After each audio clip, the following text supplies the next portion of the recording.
that I'll introduce. This meeting is being recorded. That I'll introduce in a moment. So allow me to give people who are joining just 3 minutes, so we can start exactly at 10:10, and we'll be able to move forward in the next 2 hours. Welcome all, and feel free. Just as part of housekeeping, we urge you to kindly note down your questions in the Q&A section, and we'll be able to get back to you with our panelists once we are through with our presentation. Thank you very much, and feel much welcome. Let's make it a very engaging discussion today.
So good morning once more. I think we are ready to start. Welcome all to this session. I'm so glad to welcome you all for today's webinar. We are looking at World Palliative and Hospice Day, and as a country, we are looking to have more awareness about hospice and palliative services. Globally, approximately 56 million people are in need of palliative care services, quite a huge number. And surprisingly, 78% are living in low and middle income country, yet only about 12% have their needs being met, causing great suffering for many. So quite a good number of people are out there who require palliative care services, but we haven't been able to reach them. The majority of adults in palliative care have non-communicable diseases, accounting for around 69%. And in Kenya, we are looking at around 800,000 Kenyans in need of palliative care every year. Quite a huge number. And looking at now the statistics, we've already been able to reach around 14,000 as at 2021. So there is quite a good need to create awareness, and that's why these webinars come at the right time. So without further time, I want to introduce to you our first presenter. That is Dr. Esther Muiga. Dr. Esther, I hope you are ready. How are you doing today? Morning. Yeah. Yes.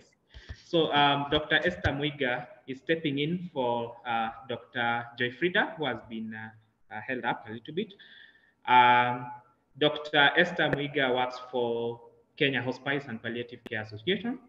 She's the coordinator for pain relief and palliative care in KEPSA. So Dr. Muiga is a medical officer in the Ministry of Health who serves a full-time as a coordinator for pain relief and palliative care. She is currently supporting MOH and KEPSA to integrate palliative care services in county hospitals in Kenya, working to improve the availability of essential pain medicines, including oral morphine solution, scale up clinical training, update policies, and integrate palliative care with technical support for the treat pain. So she has quite a broad knowledge in this area of palliation. And prior to her joining KEPSA, she had worked for Webuye Hospital in Bungoma County, where she has really supported the integration of palliative care services. She's going to be our first presenter, and she's going to give us a little bit of a policy perspective in Kenya as far as hospice and palliative care services is concerned. Dr. Esther, karibu sana, and take it up. Thank you. Thank you so much, Kennedy. And I'm happy to be sharing this platform with you, and welcome to all our participants as we look through the palliative care policy framework in Kenya to date. So apologies from Dr. Joyfrida, but she sends her regards to all of us. So karibuni. In terms of the palliative care policy, which is actually the first one that we've had in Kenya, we had the launch successfully done in October 2021 by the then First Lady of Kenya, Her Excellency Margaret Kenyatta, and that set the pace for implementation or utilization of this document, as well as a setting for improvements and updating even as the time goes by. So the palliative care policy has a timeline of 2021 to 2030, and it's generally outlines 4 main issues. There's chapter 1, chapter 2, chapter 3, and chapter 4, and we look at what each has in summary. And if you've not had access to this document, it's available on the Ministry of Health website, and you can download that and use it for your reference within your facility. So by introduction, chapter 1 looks at an overview of what palliative care is, that is within the policy. And the vision of this document is a Kenyan population with access to quality palliative care services. And this is what is guiding usage and implementation. And the goal is to enhance palliative care services in Kenya by guaranteeing equitable access to quality services at every point of demand. So we look at what these specific aspects are. By way of reminder, maybe for some of us who have not yet interacted with palliative care, the term palliative care, it's generally an approach that improves the quality of life of patients. And this includes adults and children, the patient as well as their families. And these patients are facing problems associated with life-threatening illnesses. And this is a wide range of diagnosis that is included here. And the aim is to prevent suffering and also relieve the suffering the patient might be going through. So we're looking at the quality of life, the physical dimension, psychosocial, as well as spiritual issues that the patients might be facing. So we recommend that it starts from the time of diagnosis, and a common myth has been palliative care means end of life. That is not true. Palliative care means you're walking the journey with the patient, and it starts from the time you have that diagnosis made of a hard to cure condition, or what we are calling the life-threatening illnesses. So different individuals will receive different levels of palliative care depending on what issues they have at that time. So across the continuum of care within all health facility levels, we are able to provide palliative care from level 1 to level 6 of our healthcare system. And if you look at the burden of who receives palliative care, most of the patients will be living with NCDs, different NCDs. And it's not just for cancer only, and we'll show some of the statistics that are relevant to Kenya.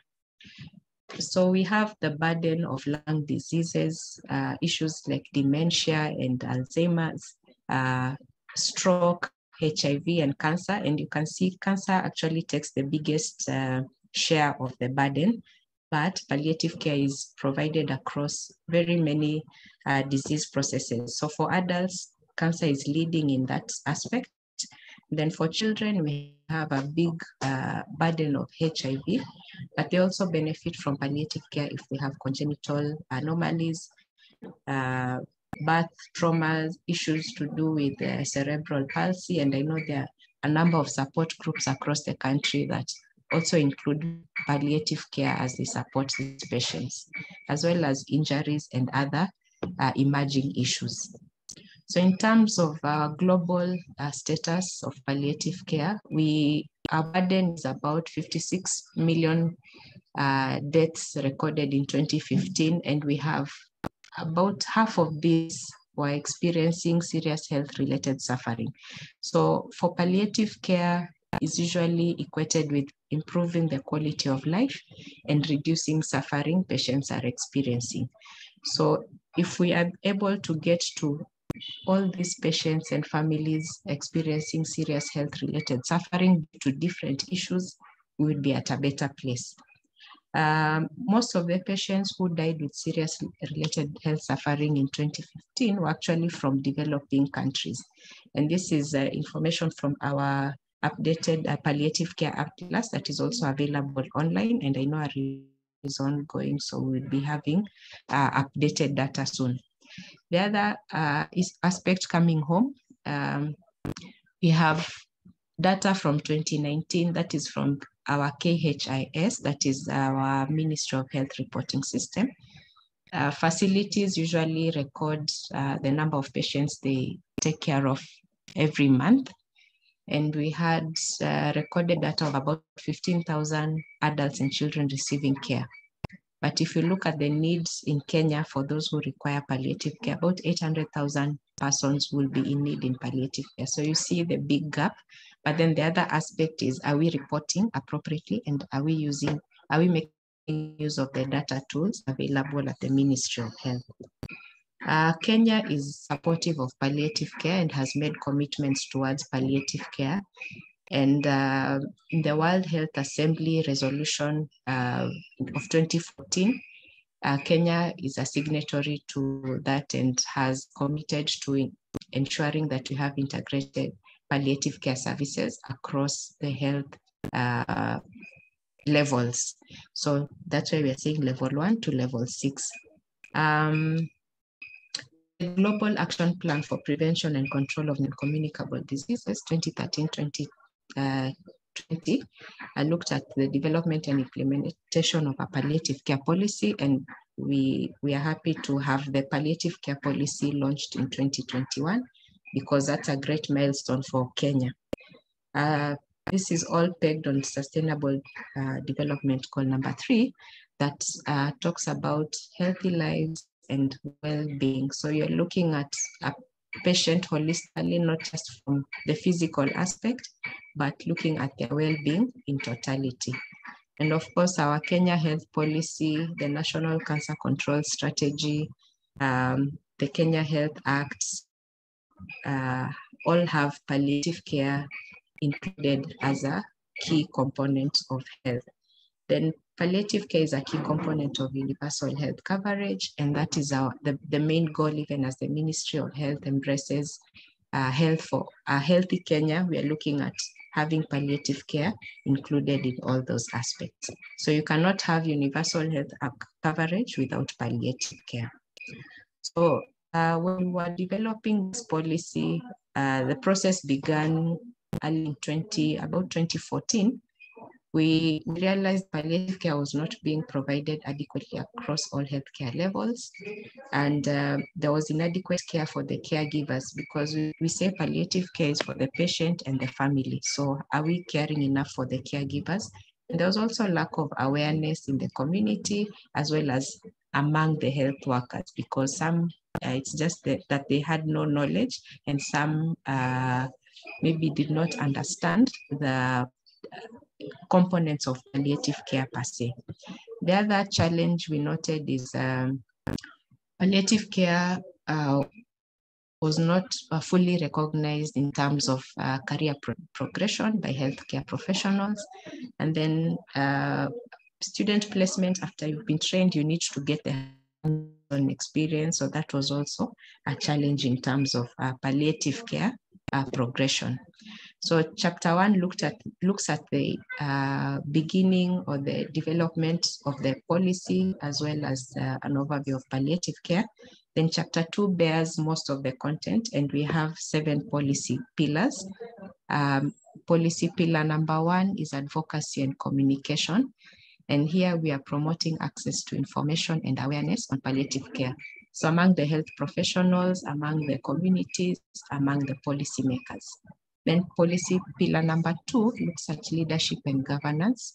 And we're looking at having strategic governance frameworks with proper coordination, oversight, and accountability, because this is what will tell us how we are progressing in terms of palliative care. Then looking at service delivery across all healthcare systems. Then number 4 is very important, looking at availability and access to essential medicines. And these are the essential medicines that WHO recommends. And number 5 looks at human resource and education. So are we having a motivated health workforce who are able to provide palliative care across our facilities? Then policy pillar number 6 looks at health information systems and research, so that we're able to make evidence-based decisions, and then using all the evidence we generate to develop innovative solutions. And the final policy pillar is healthcare financing, that is the one that guides all the other 6 policy pillars. So there's need to mobilize adequate financial resources so that we are implementing palliative care in totality. While we were looking at the different policy pillars, I'll just highlight some of the challenges that we saw, and what are the priority actions that we agreed to focus on, and what has been achieved to date. The policy is a year old, because we are now in October. So the launch happened during the World Hospice and Palliative Care Week, which is also what we are marking this week, from Monday to Sunday. And the Palliative Care Day will be marked tomorrow globally. So in terms of advocacy and communication, we talked about a challenge of having limited awareness across different populations, and what the ministry and its stakeholders have are really working on is strengthening palliative care advocacy and information management initiatives among relevant stakeholders. And that's the reason we even have this session today. The National Cancer Control Program has been working on different IEC materials. We also have the National Cancer Institute working on the same, and other stakeholders, including Kenya Hospices and Palliative Care Association. So we'll keep reviewing the document during its lifetime, so that we're able to see what has been achieved, what has not been achieved. So in terms of policy pillar 2, when we're looking at leadership and governance, one of our priority actions was to establish a well-coordinated palliative care leadership and governance framework. Within the ministry, palliative care is housed the Division of Non-Communicable Diseases, and the National Cancer Program has been leading palliative care discussions as well as the dissemination of the policy earlier this year and end of last year. So we hope to have more coordinated palliative care leadership and governance framework, as well as the other listed documents. Whatever is presented here, if you refer to the main policy document, you'll be able to read more and interrogate it further, and also give your feedback in terms of how we can continue to partner so that we're able to meet all our priority action goals. Number 3, policy number 3, we are looking at service delivery, and we are looking at bridging this gap of inadequate access to palliative care services. So we have current guidelines and documents that help in terms of palliative care provision. The National Palliative Care Guidelines that were launched in 2014, so are undergoing review. And this is something that once updated, we'll be able to use it for standardized provision of holistic palliative care. Number 3, when we look at access to essential medications and commodities, one of our priority actions was to incorporate essential care medicines within our KEML, Kenya Essential Medicines list. And we have those commodities listed, including oral morphine solution. Previously, we'd been having morphine injection listed there, as well as the powder, but now we have the solution available, and the Kenyatta National Hospital has really been doing a good job in terms of reconstituting this, and then it's distributed to palliative care or hospitals around the country through KEMSA. Then including palliative care services in UHC and insurance benefits, those are discussions that are still ongoing. But if we are talking about access, it has also to be affordable to patients. Then we are also working to strengthen the supply chain management, that is working in collaboration with the Ministry of Health. So looking at reporting systems, documentation, and then making sure that we have appropriate or enough data to help us in terms of forecasting and making correct orders within our facilities. Pillar number 5 looks at human resource, and we talked about the challenges we have with the inadequate workforce.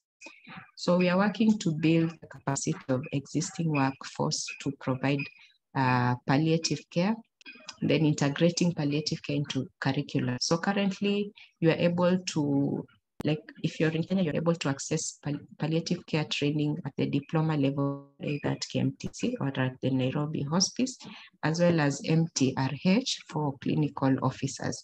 So building that across all health professionals is a task that we are continuing to work on, so that we have a workforce that is enlightened. Number 6, health information systems and research. We are reviewing the palliative care data collection tools so that we have a standardized way of collecting that data. And once that is done, sensitizing health workers on their use. So there's already a tool in place, but we need to standardize it and have it accessible to all those who are providing palliative care services. Pillar number 7, looking at financing, we are keen on promoting inclusion of essential palliative care services and commodities within annual work plans and the integrated development plans, because once they're prioritized, funding is allocated to that, and this is even to the county level.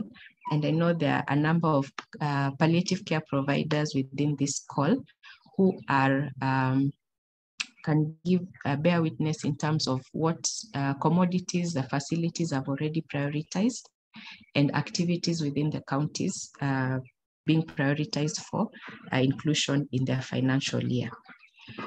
So policy, our policy has chapter 3 that looks at key policy considerations, and I'll just highlight the 5 that we discussed and that are key in terms of palliative care provision. So we have end-of-life care that is highlighted.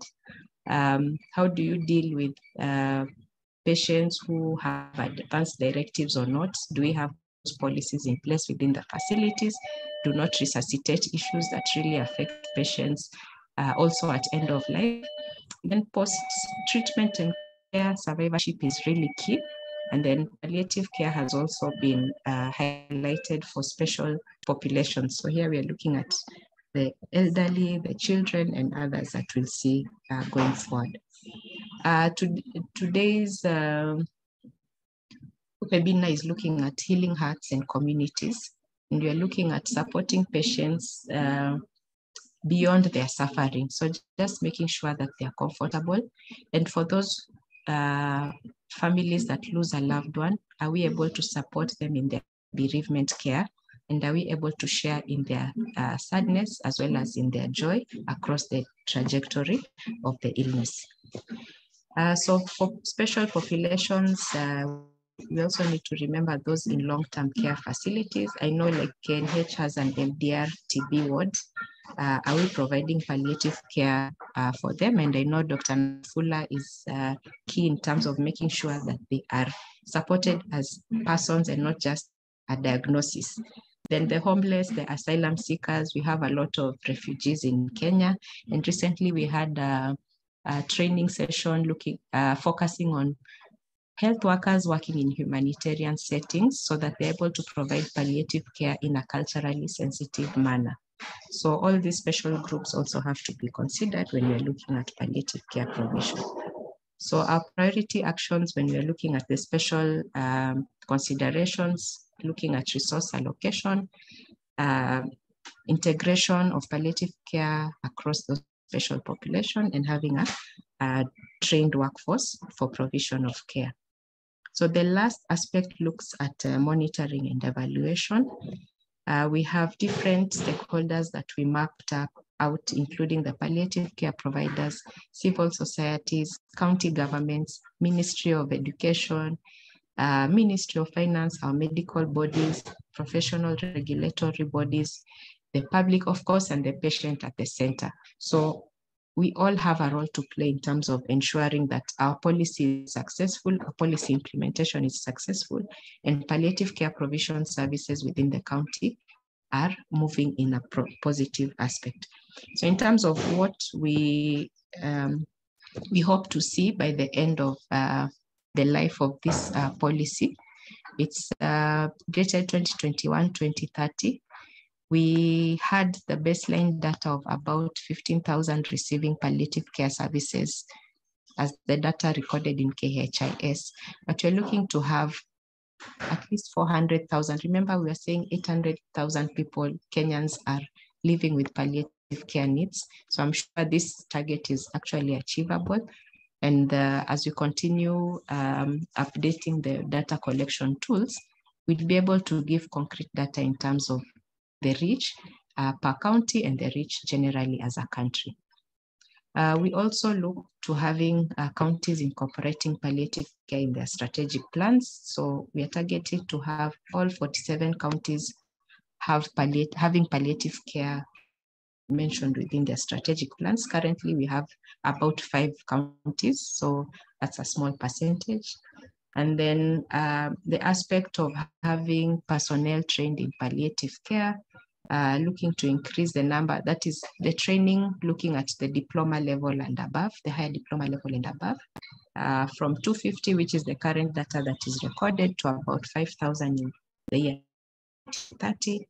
And then the other challenge we've been having is having limited prescribers for opioids. We know our Narcotics Act gives power to medical doctors and veterinary doctors to prescribe, but we are also having discussions to have other trained cadres prescribe these opioids in a regulated manner so that patients do not have to wait for a doctor to get to the health center to prescribe this. So these are discussions that the Ministry of Health is also having, and also looking at including palliative care within the core curricula of medical training institutions.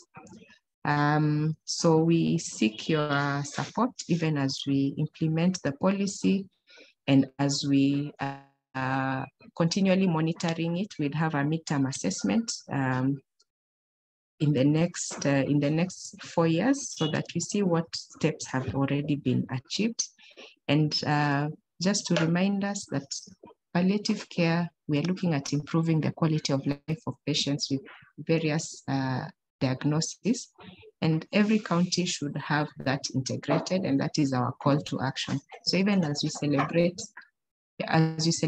the World Hospice and Palliative Care Day 2022, we are looking at having the person supported in a holistic manner, not just looking at the diagnosis, but looking at what other issues could be decreasing their quality of life. Thank you very much. And I guess if there are any questions, we'll have them at the end of the session. Thank you.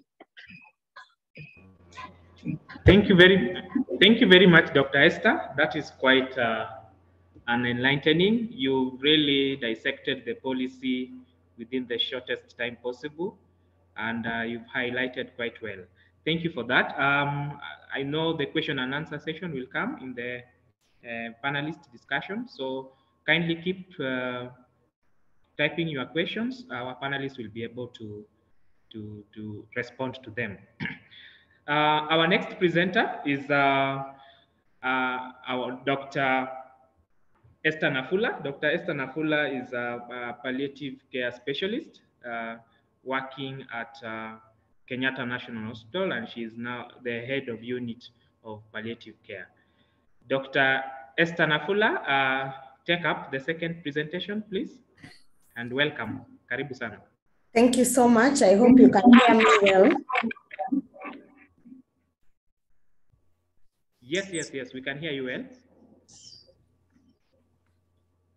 So I'm going to be looking at how we can improve the quality of life of patients through pain management.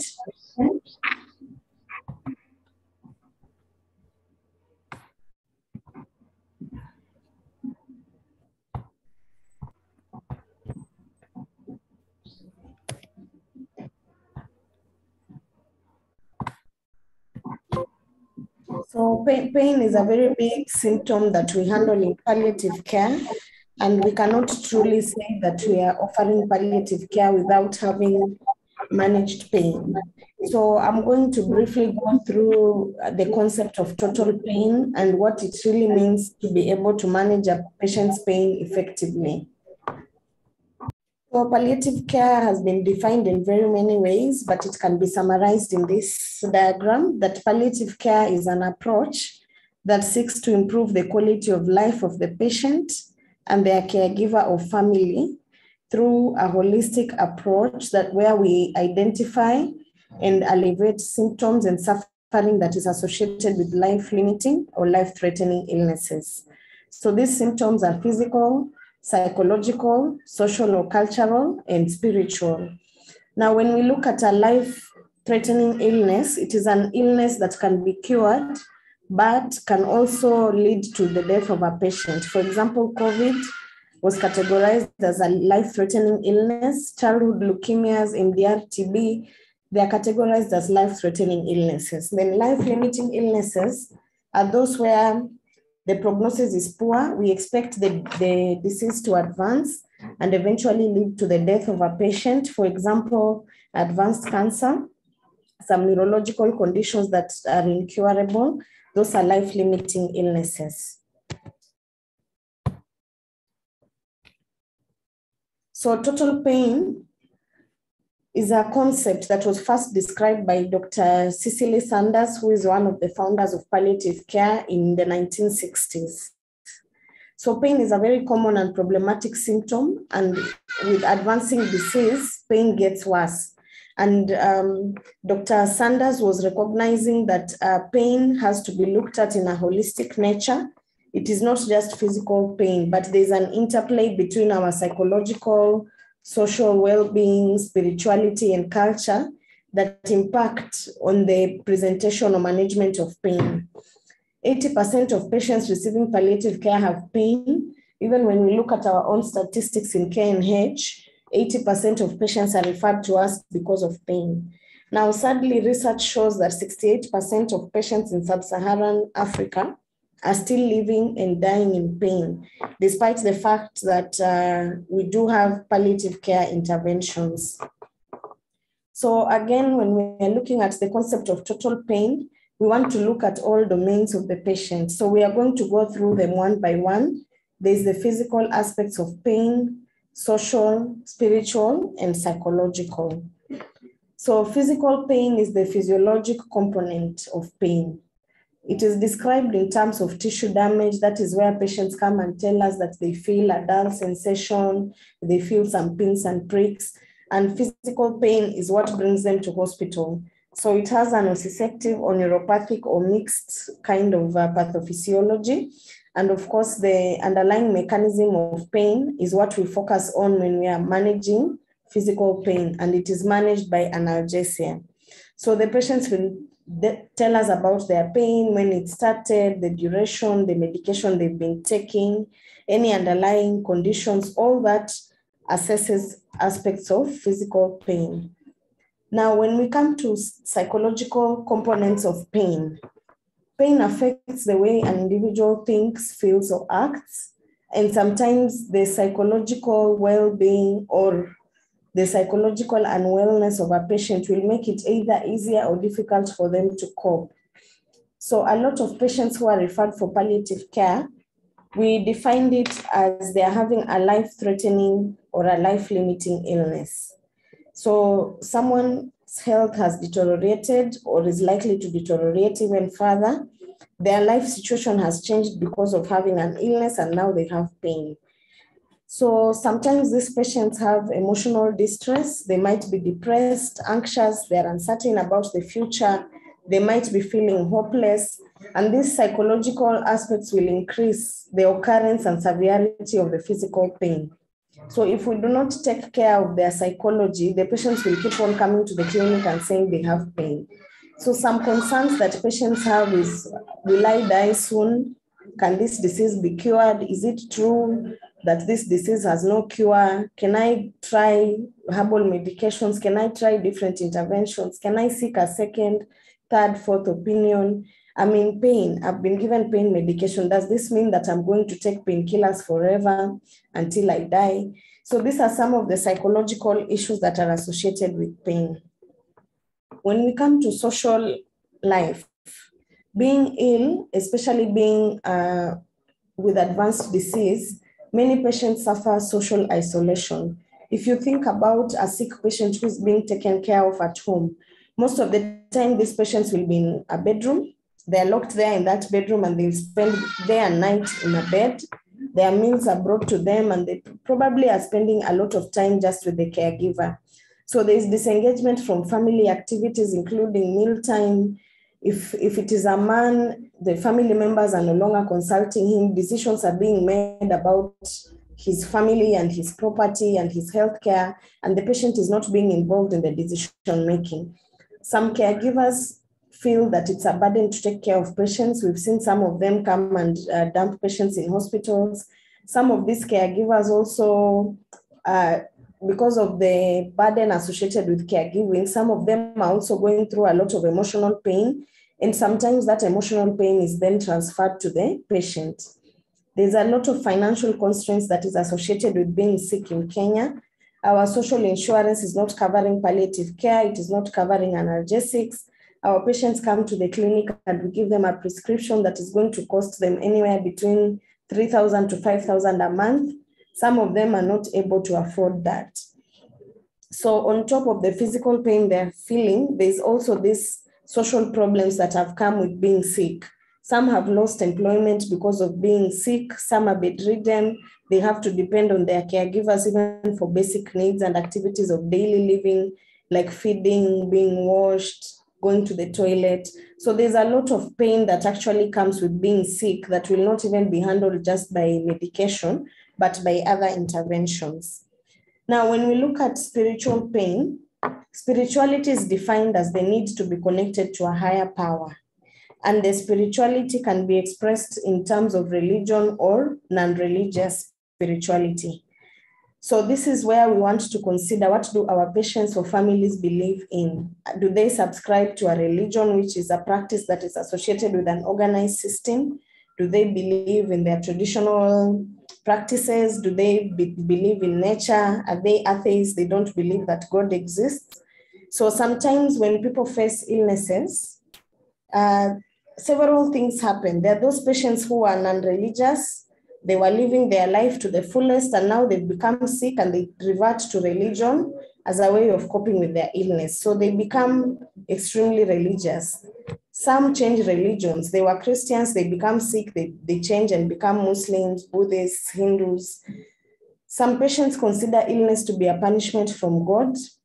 They feel that there are things that they've done in their life, or another generation, maybe your parents or grandparents did something and now you're being punished for it. And there's sometimes a sense of hopelessness about being sick. So the reason we are talking about spirituality is because it is a coping mechanism, and it's good for us to know even what does the patient believe is their cause of illness. A lot of patients in Kenya believe that witchcraft is a cause of their illness. So when they have cancer, when they have neurological diseases, you try to counsel them about diagnosis and prognosis, and they tell you it is witchcraft. So you need to understand those underlying beliefs, because even when you give them a prescription and someone believes that it is witchcraft that is causing their illness, they are unlikely to take your medication, and they're even likely to fall out of follow-up because of this hopelessness that comes along with them trying to find an answer of why they are sick. Now, culture influences the way we express pain and the way we deal with pain. In my own culture, for example, men do not express pain. They do not say they're in pain, they are sick, or they are helpless. So even when they have pain, sometimes they will just say, I am okay, I am fine. By the time they start to speak out, they've really been suffering. So culture influences the way people conceptualize the meaning of pain, pain perception, and even how to cope with pain. We have patients who tell us they are going to tough out the pain. They need to be man enough. They do not need to show that they are weak. So in this case, we need to know, how are we going to navigate those cultural issues? In some cultures, a patient comes to be seen and the whole family will be with the patient, the mother-in-law, the father-in-law, the husband, the brothers, the cousins. We need to know how we will be able to navigate those issues when we are doing pain assessment, and we really want to get to the depth of these other aspects of pain. How are you going to navigate a room full of relatives? Therefore, when we are looking at pain management, it is good for us to individualize the plans for management. Patients are not the same. Understand your patient, understand their pain, understand their culture, understand their personality, their preferences, and that can only be done through proper assessment. Then after we prescribe pharmacologic interventions, so the relevant medications for managing pain, what other non-pharmacologic interventions are there? What are your patients' hobbies? Do they like to read? Do they like to draw? Do they like gardening? What do they like to do that can distract them from pain? Do they need some physiotherapy? Do they need some occupational therapy? Do they need counseling? Do they need a chaplain? So pain is managed as a multidisciplinary team.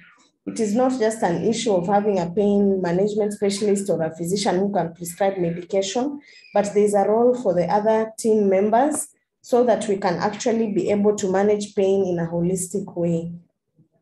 Now, there are very many barriers to pain management, but I tried to summarize just a few of them. When it comes to patients and caregivers, we've already talked about culture being an impediment to pain management. There is also the issue of patients failing to report pain, or the relatives feeling that the patient is exaggerating their pain, and many patients fear addiction. So when we give them medication, some of them wait until they have pain to take medication because they feel, I'm going to get addicted or I'm going to be dependent on medication. Healthcare providers lack knowledge in pain assessment and management. There's a lot of beliefs and misconceptions about opioid use. And some of them is that morphine, for example, is a strong opioid, should be reserved for patients who are dying. So it is given as the tail end because again of fears of opioid addiction. When we look at our own systems, we do not have a standard pain assessment guide or tools. We do not have any pain management guidelines in this country. Opioids are unavailable in very many areas. There are very few personnel who are trained to handle patients with palliative care needs or patients even who have pain. And we have a poorly structured referral system. That means our patients at the top level facilities are able to get all the care that they need. But when we go down to the community level, you might not even find a healthcare provider who can make a basic assessment or a basic prescription for pain management. So thank you for listening. These are some of the references that I used. We can reserve questions for the Q&A session. Thank you. Thank you very much, Dr. Esther. That was quite an insightful session. We hope to have you in the panelist session to answer some of the questions that our participants would like to ask. We move on to our third presenter. Our third presenter, we are now going to look at palliative care for specialized group that Dr. Muiga was able to mention in the policy. So our next presenter is going to be Elizabeth. Elizabeth Kabudi is a certified child life specialist in charge of child life services at Moi Teaching and Referral Facility. And she's going to be able to take us through the palliative care in the face of pediatrics. So without further ado, I want to welcome Elizabeth to this session. Elizabeth, you are welcome. Kindly check out. Thank you very much. Good morning, everyone. I'm going to give arts and community through child practice in pediatric palliative. Okinda will help me with screen sharing because I'm having technological. Okinda, please. So I'm going to do an introduction of child life, which is a fairly new concept in Kenya and in the whole of Africa. So my first slide shows you the child life team at MTRH. And you will see the slide. We are in colorful scrubs. And these colorful scrubs are meant to entice the children and to make them feel happy. So some of the reasons that make the healthcare setting difficult is because of the changing routines, unpredictable waiting times. There is a lot of sounds and textures and things that are quite unfamiliar. I don't know, Okinda.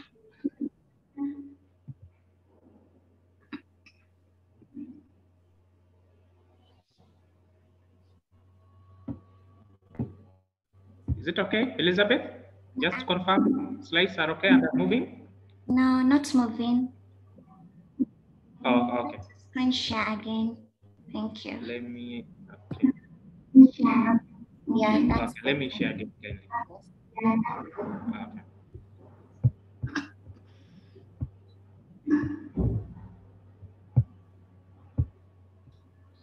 Sorry about that. Okay, no problem. No problem. Yeah.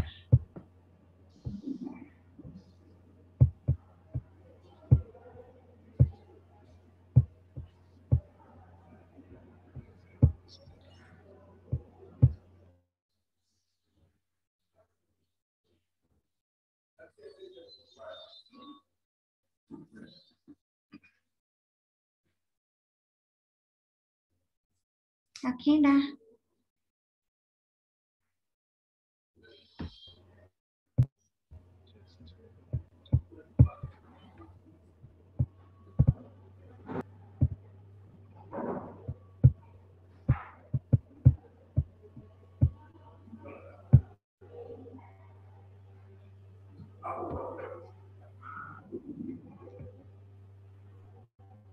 Okay, yeah, we are good to go now.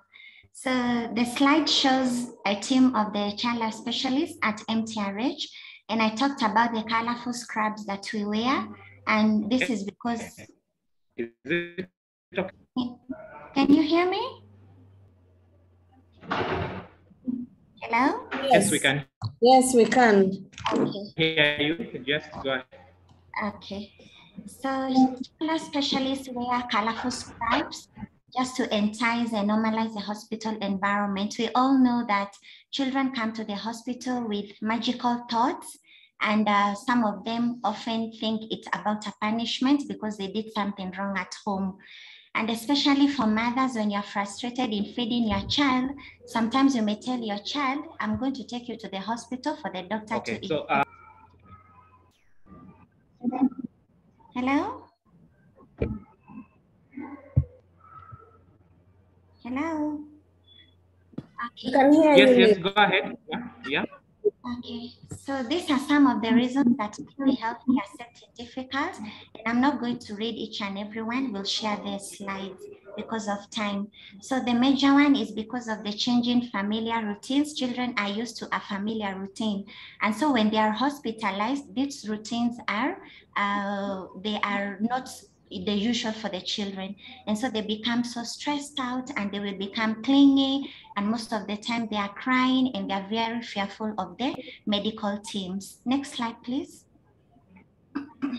What is the role of child life? Child life's major role is to normalize the hospital environment.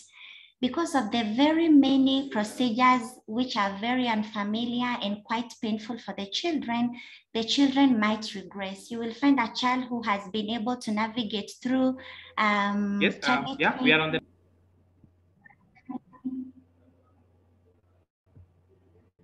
We shall find a child who was able to navigate through toilet training, and suddenly they are missing or bedwetting because of regression. So we shall normalize by making sure that the children have a normal experience of the hospital, making the hospital as friendly as possible, making it a home away from home. And we do this using play. Next slide, please. Now, on the next slide, you will see a number of children who are engaging in play. And according to Vygotsky, a child's play is not simply a reproduction of what he has experienced, but a creative reworking of the impressions he has acquired. So in the hospital setting, these procedures that happen on a daily basis are quite fearful for the children. They are quite stressful. But when we give them the opportunity to play, they are able to expand and express this fearful experiences that they are going through. They are able to expend that negative energy. And by play, they are also able to regain back muscle that was lost due to maybe their aggressive treatment that they are going through. Next slide, please. We also offer bedside activities, especially for children who have been placed on palliative care. Next slide. And you can see a child life specialist offering paper activities to a child who is not able to go to the playroom. We have a committed, vibrant 1 hour outdoor play activity every day for the children. And we make sure that at least 80 to 90% of the children get to experience the nice warm weather outside, and they are taken away from the hospital wards, which are very gloomy. However, the children who are on palliative care, most of them are quite sick and are able to experience the outdoors. So we make sure that we provide opportunities for play. We play for them, we sing for them, we read storybooks for them so that they can experience a different environment from the hospital. Next slide, please.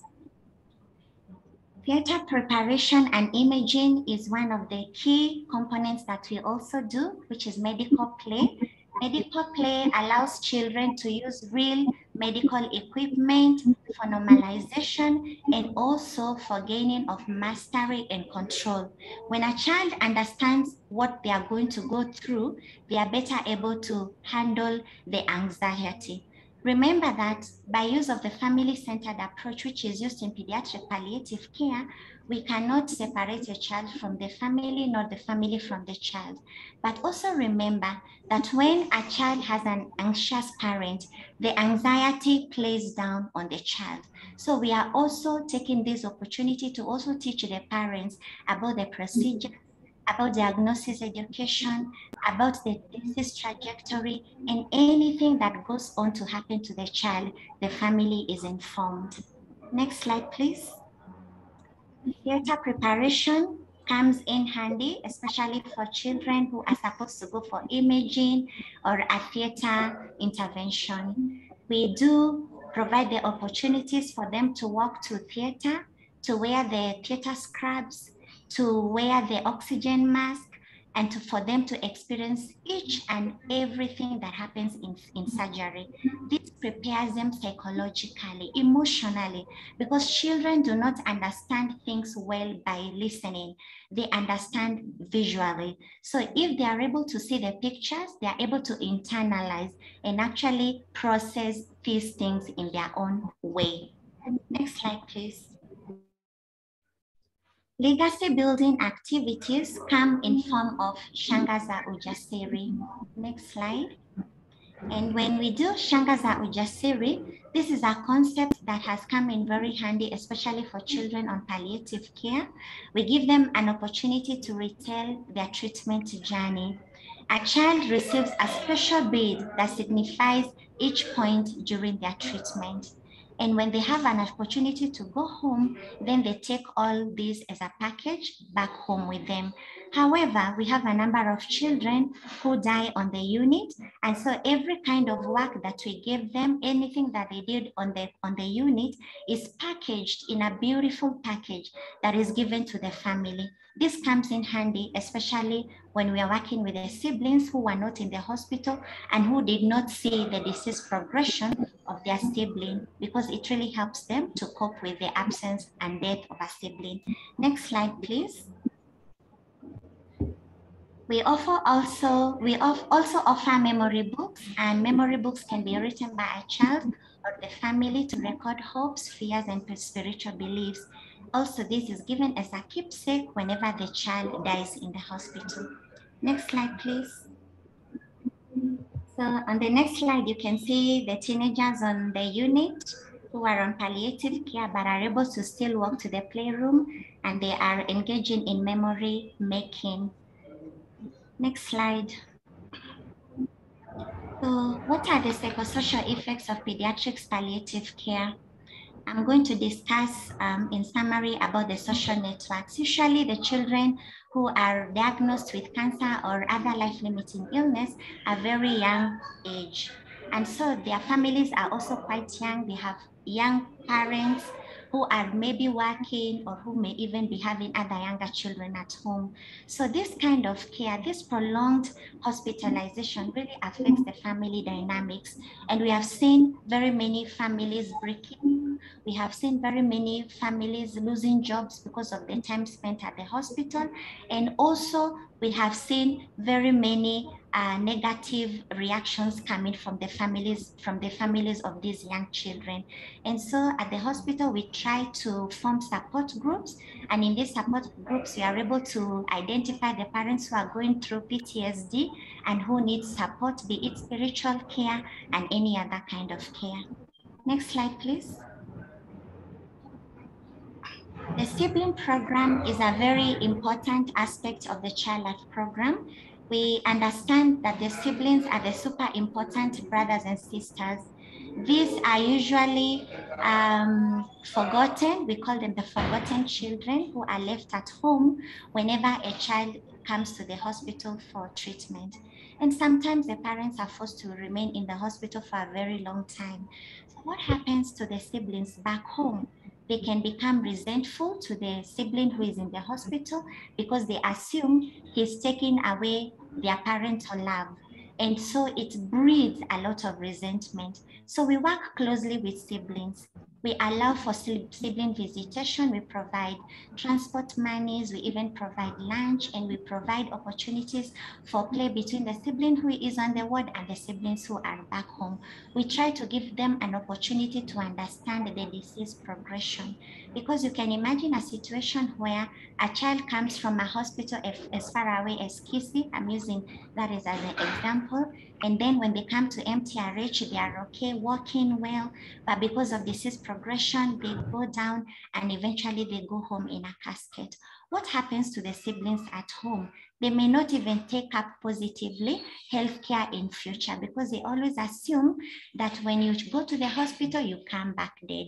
I said in the previous slide that children are magical thinkers. They blow their imagination out of context. So they might be affected, and because they have limited vocabulary, they are not able to really express what they are going through. So we offer music therapy, which is very important. For those children who are not able to leave their bedside, we ask the other children to sing and dance for them. As you can see on that slide, these are children who are on the oncology unit. They are happy in the playroom. We have a musical half an hour every day for music therapy. Next slide, please. Yeah. So yeah, music ignites. So Dr. Nafula talked about pharmacological pain relief as being an important aspect of palliative care. And so as Child Life, we offer the non-pharmacological pain relief in addition to pharmacological. And some of the things that we offer are cold and warm compress. We also teach families about massage. We teach them how to open up the bowels through abdominal massages. We also give them an opportunity to learn deep breathing techniques, which are also important for even adults and people who are not going through any medical condition.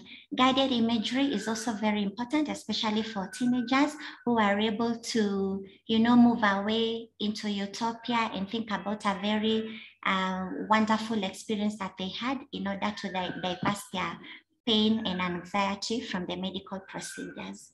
Next slide, please. Next slide. Sorry about that.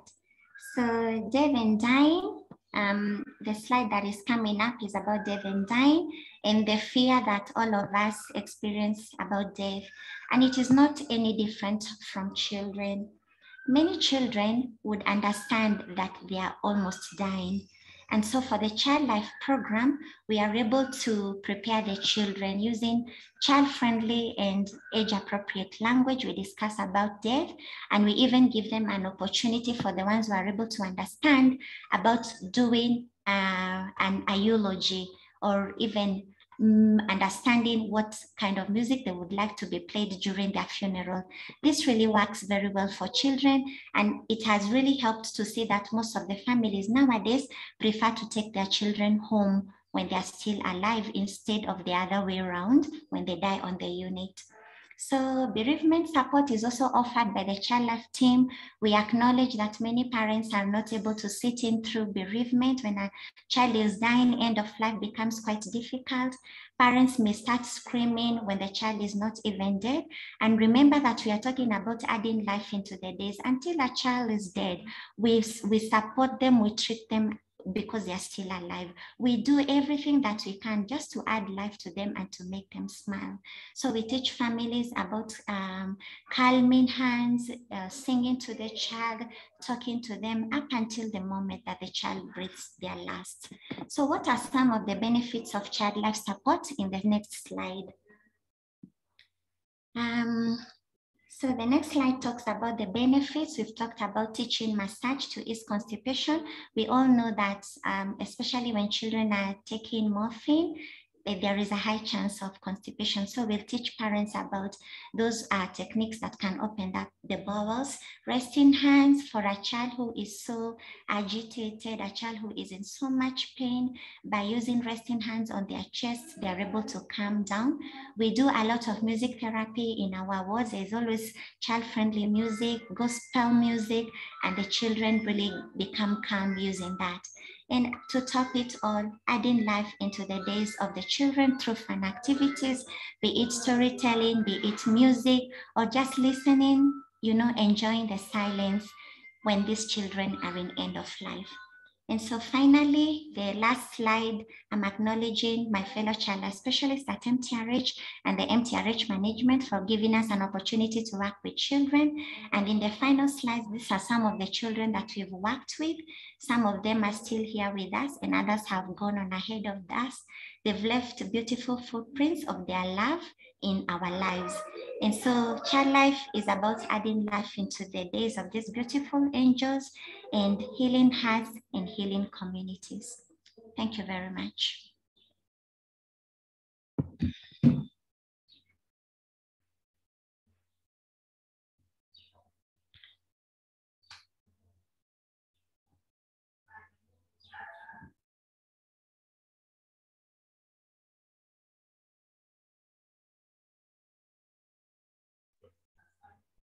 Akinda. Thank you. I think, Mr. Okinda, you can take over now. Okay.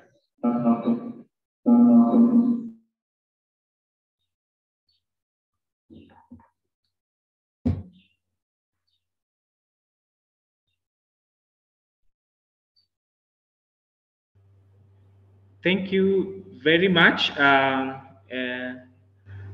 Elizabeth. That was quite a good highlight on the palliative care for special cases, who are the pediatrics, which is one of who are the people who are much affected, and sometimes nobody might be able to understand what is going on. You are doing a good job at MTRH, and I think this is a good platform for us to learn and also share the best practices when palliative care is concerned.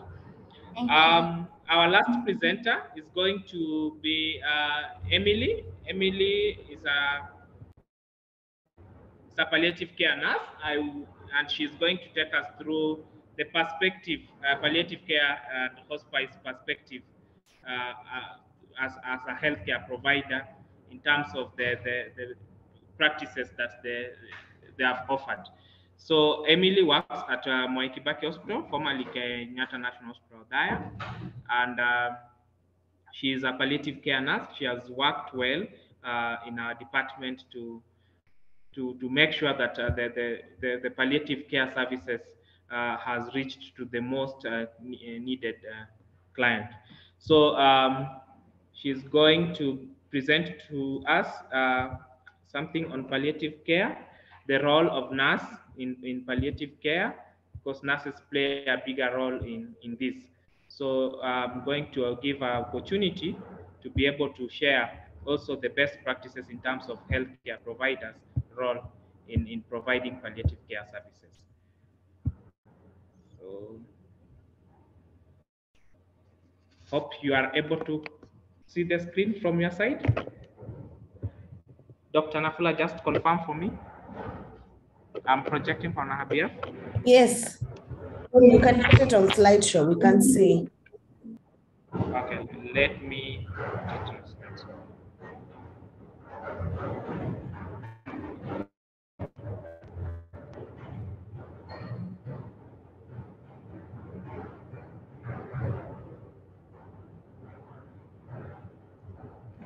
Just a minute. I share again, so it can be on the slideshow.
Okay, so as we wait to project from the other side, I'm having challenges with projection. I would like us to take some few questions as we wait for the last presenter, that is Emily. There are some few questions in the chat box that I would like to share with our panelists. This is hello, thank you for great presentation. It is great to see methods like music therapy being incorporated. Perhaps there is a way we as health providers could formally tap into the music industry, as there is use of music therapy in other neurocognitive conditions in other contexts. So maybe this is going back to Elizabeth. Do you think it is high time that healthcare providers, those who are providing palliative care services, to also get into the industry to be able to be innovative in caring for the special needs? Elizabeth?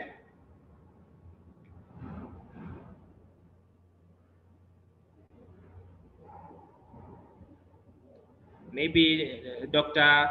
Esther, you can also come in if to see if, is it now right time for the healthcare providers to be innovative Yes. enough in providing these services. Yes, go ahead. Yes, I think music therapy has actually been studied, and it's one of the non-pharmacologic interventions that are used for pain management. And some studies have shown that even playing music in an ICU had their patients more relaxed. We've seen it maybe in the private hospitals or private wards, that sometimes when a patient is too sick, their relatives will bring in some music system and just play some music for them. I think it's interventions that we need to look at how to incorporate, because music, for example, relaxes not just the patient, but even their caregivers. Okay, thank you. Elizabeth, can you chip in and maybe give us and highlight how well has music worked well for your pediatric group? Okay. Yeah, music ignites. It ignites our world. You know, when these children are not able to express themselves and they listen to music, and you give them a piece of paper, they can really put it down on paper, what it is that they are going through. And especially in end of life, the children are really interested, you know, in having music that is spiritual, because they are finding their own identity. They want to be answerable, or, you know, they are also trying to find God, and they find God in the music. So we do a lot of children's music and a lot of gospel music on the wards. And as Dr. Nafula has said, the parents and the caregivers also benefit a lot from the music. Just, you know, shaking your body, even if you don't have the energy to do that, just gives you those baby steps that we need to see a smile on a child's face. Thank you.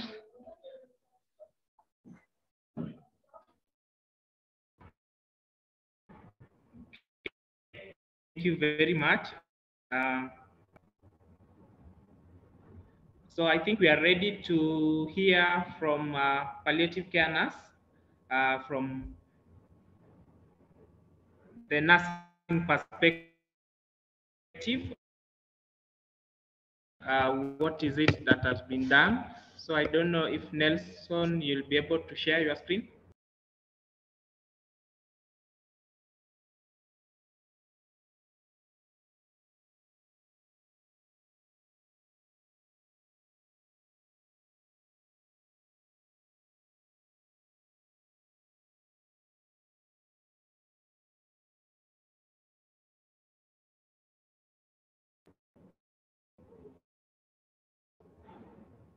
Nelson,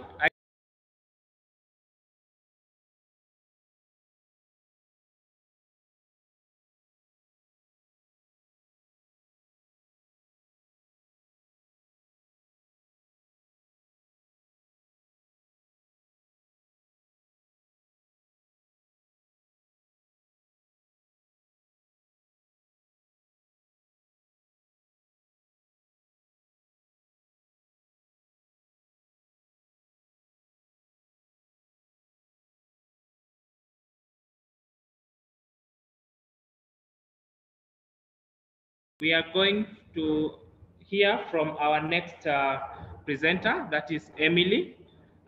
Emily is a palliative care nurse. Maybe she'll be able to give us a highlight on the role of nursing in providing palliative care services. Emily, which is a level 6 facility in Othaya sub-county, Nyeri County.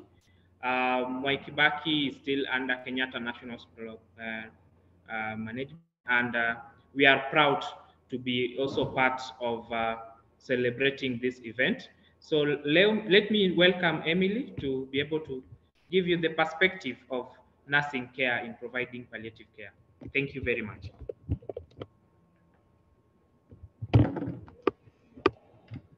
Thank you, Ken. Good morning. We want to look at the roles of nurse in providing palliative care. And I know we have many cadres in provision of palliative care, but today specifically we want to go on the roles of a nurse in provision of palliative care. I won't define again palliative because Dr. Esther has talked about it, and also about a holistic approach. It has been tackled also by Dr. Nekesa. So directly we shall just look at the roles of a nurse in provision of palliative care. In provision of palliative care. Let's see. Next slide, slide 7, please.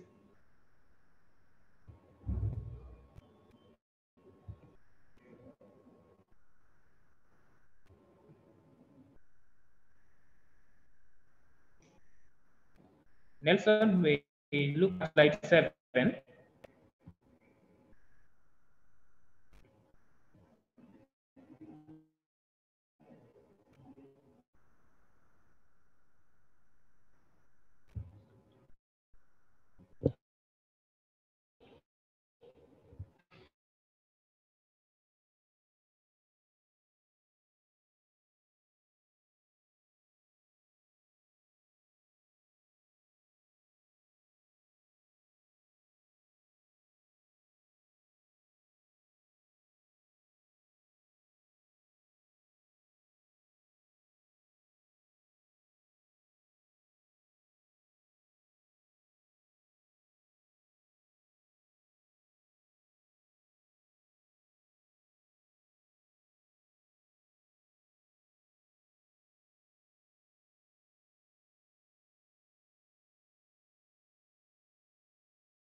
Sorry for that. Now we come to the roles of a palliative care nurse in provision of care. As you know, palliative care nurses have many duties while caring for terminal ill patients. And I've just picked some of the duties that the nurses carry out, like provision of basic medical care. Okay, the nurse provide basic medical care. The nurses provide basic medical care. The nurses are the ones who have these patients almost of maybe the nurses provide basic medical care of the patients. And the basic medical care of the patients will include the as we know, psychological, the nurses are the ones who have these patients take care of the patients. So the basic like now we come to the so the basic like now we come to the provision of pain medication lies with the nurses, because our doctors may prescribe the medication, but it's for the nurse to administer. And because we are with the patients most of our time, if the patient has a psychological issues, the nurse is the one also will be the first one to be aware. So the nurse is the one who provides the basic medical attention to the patients. And then the nurse also is a form of comfort to the patient. most of the time we meet our patients either in the inpatient or in the outpatient. But if you are not very keen to maybe to realize what the patient is going, whatever is going on in the life of the patient, maybe even there will be a gap in provision of care. So palliative nurses offer a professional source of comfort to the patient and their families. Because palliative is not about the patient only, it's about the families. They can help explain the patient's condition or symptoms, listen to their concerns, and relay information between the patient and the family. So a palliative nurse is a source of comfort to both the patient and the family. Inform families of their patient status. Most of the time, the doctor will see the patient, but the nurse is the one who will come in contact with the family when the doctor is not there. So palliative care nurse work closely with the patient's family to keep them informed about any changes to the patient's health. Palliative care nurses also answer important questions about patient care, symptoms, or the end of life process. So it means that we have to, you as a palliative nurse, you should be knowledgeable about what is going on in the life of the patient as the patient lands in the hospital in terms of the diagnosis, the prognosis, and the management plan, so that even when we are talking to the relatives, we are able to give facts in the management of the patient. And then uphold medical ethics and laws. As a palliative nurse, we follow the medical regulations and the code of medical ethics. And the code ensures that medical professionals are providing a caring, empathetic environment for patients and serving them to the best of their abilities. And also complete and file medical paperwork. We see that there are many documents that are involved. For example, when you have a patient, there are lab works, there are radiology, investigations. So as a palliative care nurse, we have to make sure that everything has been filed, because this patient will require the same investigations maybe that have been done in a certain facility. If the patient will be referred to a different facility, still the medical report can be required. Administer medication, I think I've talked about that. The nurses administer certain medication to patients under the order of a physician. Many a times we consult our physicians in the management of these patients, because we see that in managing palliative care patients, it's a teamwork, it requires a multidisciplinary approach. And then consult patients. That's a daily thing that usually happens in most of our facilities, because we have palliative care counseling to patients. We have family conferences that we usually carry out. And this also happens under interdisciplinary and multidisciplinary. So most of our patients, they undergo counseling so that they can be helped. The counseling can guide the patients from the time they're being diagnosed, the diagnosis has been made through the end of life. And also the counseling is important for the families, because the patient may be undergoing through the physical pain part of it and emotional part of it. But most of our families, if they're not counseled, the psychological now pain part of it will affect even the management of the patient. The basic medical care that we provide to our patients, it helps the patient in their daily activities. So we found that as a palliative care nurse, there are many roles that a palliative care nurse has to carry out in relation to the patient and to the family. So many a times, maybe there's a gap in knowing the role of a palliative care nurse. But I know many of us that have heard about palliative, have heard about hospice. Maybe you have maybe you have different roles that are not here on the screen. So from today onwards, let us know the roles of a palliative care nurse. And I've said that many cadres offer palliative care. Yeah. So we have to be aware of the roles of a palliative care nurse, and the most important role that a palliative care nurse that we have talked to, just to sum up, symptom control, and that is through impeccable assessment. Thank you.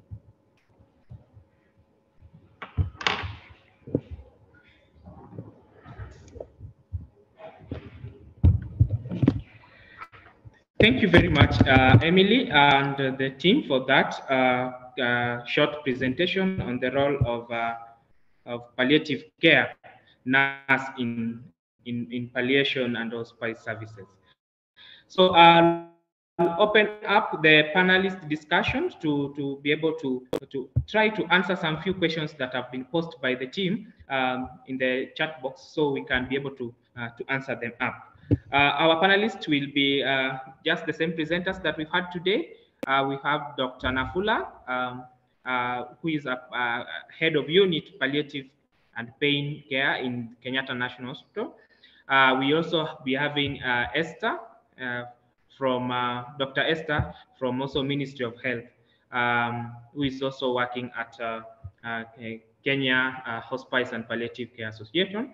And we'll also have Elizabeth, who is a certified palliative care provider for the special cases, that is the pediatric.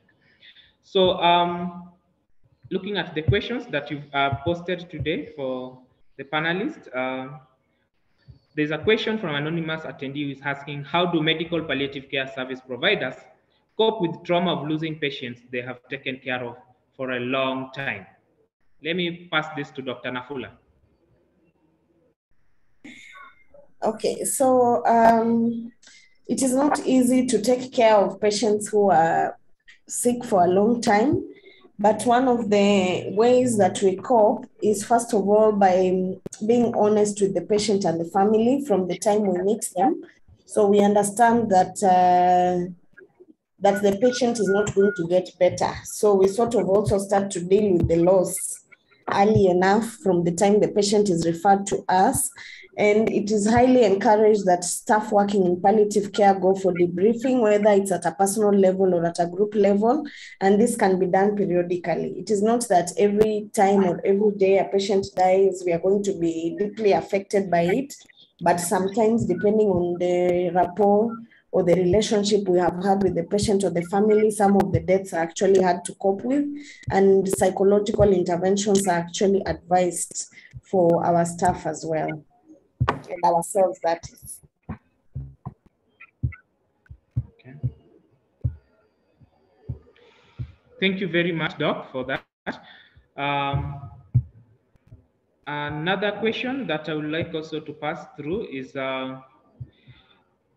there a way we could extend the gains from child life services to the community? Elizabeth, maybe you can give us a head start. Can we extend what you are doing so well at the facility level to the community? Because I know there are several cases that are out there that haven't been tapped. Elizabeth? Okay, thank you for that question. I think through the use of a platform like this one, I want to appreciate for the opportunity. I look at very many facilities in our country, Kenya, do not have child life services. So this is a platform through which other facilities could show their interest, and maybe we could start by training other healthcare providers. Usually what we do for the families that we work with, we've not really done this thing at the community level, other than when a child dies, sometimes we hold memorial services at the hospital, and we invite families, as many as 50. They come to the hospital, we light a candle for the children in memory, we do a debriefing, and the groups keep on growing and expanding. And maybe when there is a need, then those families can call us. But currently, I think because of the shortage of staff, we are only 17, serving a hospital with about 300 children on a daily basis. We have not really pursued the community aspect, but it's something that we can look into. Thank you. Thank you, Elizabeth. Maybe this one I'm taking to Dr. Esther. Palliative care in persons with HIV is quite on the trends. So, what are the Kenyan statistics like currently, Dr. Esther? I think Dr. Esther Mwinga can help us with that. She might be more aware of the statistics. Thank you. I think the question is looking at palliative care provision for persons living with HIV. And what we know is we still have the burden of HIV and AIDS in Kenya. And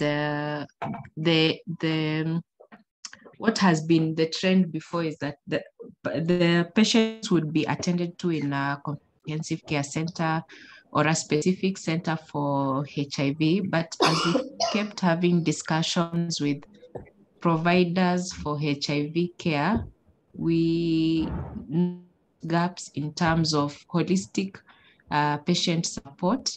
So in terms of your patient has a diagnosis of HIV, they come for ARVs, maybe they're taught about prevention and keeping their, compliance with treatment, but there are gaps in terms of pulling palliative care into the specific HIV fields, because most times it is funded separately and they would be seen in a different sort of institution within the institution, so department for that matter. So we have discussions with providers of HIV care to make sure, or rather to integrate palliative care services even as they provide HACs or other treatment and care. And I know some do call for palliative care providers to come and review their patients and assess their needs, meet them as they can. So the referral networks still need to build up, but then the best is integrating. If a patient to your facility, it's a one-stop place for care. If they need pain relief, because we know the burden of neuropathic pain caused by heart therapy, if they need pain relief, they're getting it there from the same center, but the provider needs to be enlightened on that. So it's a discussion we are keen on having and keen on getting feedback also from the providers on the ground. But I know one of the challenges is that the CCCs over time have been a bit on their own, but palliative care has been documented to be very important for persons living with HIV and AIDS. Thank you.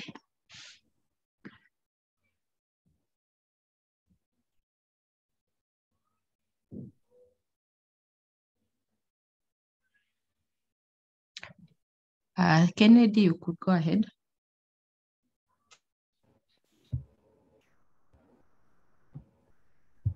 Okay, thank you very much, Dr. Mwiga. That is quite that hopefully moving forward as we implement this policy, we'll be able now to look at our statistics and be able to now build up a database for different categories of clients who require palliative care. Let me look for more questions for the team. Maybe Dr. Mwiga, back to you. I would like to know, or the team would like also to know, in terms of implementation of this policy, since it was launched in 2021, what are the strides that have been made so far? I know it's quite a short time to gauge, but have we made any progress as at the moment?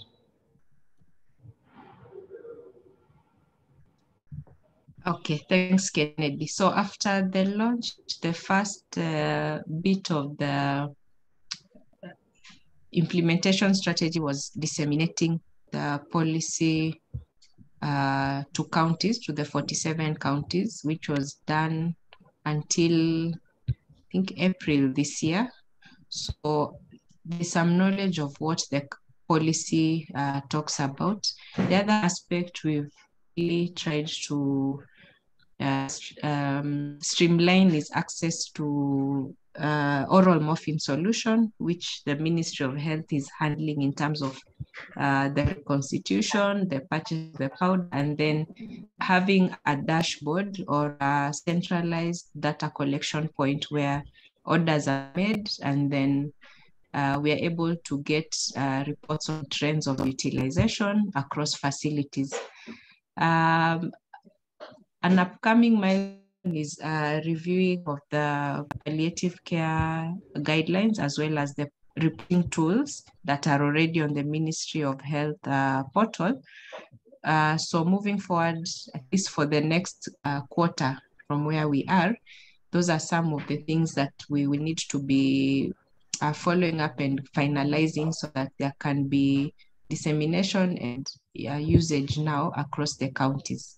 Yeah, then the training is still continuous, and we are looking at how other facilities, universities could also offer local training, because the moment if you want a degree in palliative care, you have to go to outside. So Kerere is the nearest site from Kenya and many other countries where one can study. But the role of partnerships is really key, and networking, and not working in isolation. So even the attendees in the team, if you have strengths and ways of collaborating, we are open to that. And as we look at implementing the policy in the best way possible. Thank you. Let me take this back to Dr. Nafula. The notion out there is that palliative care is only for cancer patients. Having a wide range of experience in this. Thank you. Back to you, Ken. Yes. Thank you. Thank you very much, Doc. Dr. Nafula, I'd like to bring you to the discussion about the misconception that palliative is only for cancer patients. Are there a category of patients that also need these services, and you've been involved with them, and what are the statistics like? Right, so it is true that palliative care started among cancer patients. Actually, if you look at the history of palliative care, the early studies about the need for palliative care started among cancer patients with Dr. Elizabeth Kubler-Ross and Dr. Cicely Sanders and Dr. Belmont Fount, who all of them were just managing cancer patients and explaining the burden of disease and suffering that comes with cancer. Now, when we fast forward to 2022, that is over 50 years later, palliative care has evolved, and there's a greater need now for the value of palliative care has been appreciated for any patient who is actually going through an illness that needs them to be in and out of hospital for a long time. The World Health Organization statistics now show that the bulk of patients who are utilizing palliative care worldwide are actually patients with heart failure, as opposed to patients with cancer. Patients with cancer now have become 38% of the users. So with time, people have appreciated that palliative care is needed for other diagnoses. Even within our own unit here, we serve a lot of cancer patients. I would say about 80% of our patients have cancer, but the other 20%, we are dealing with children who have congenital malformations. We are dealing with the adults with MDR-TB. We are dealing with patients with heart failure, patients with end-stage renal disease, patients with neurological conditions, and even some of our patients in ICU with a poor prognosis. So with time, as the field grows and there is more research and guidelines, we are able to actually use the aspects of palliative care to improve the quality of life of patients with various diagnoses.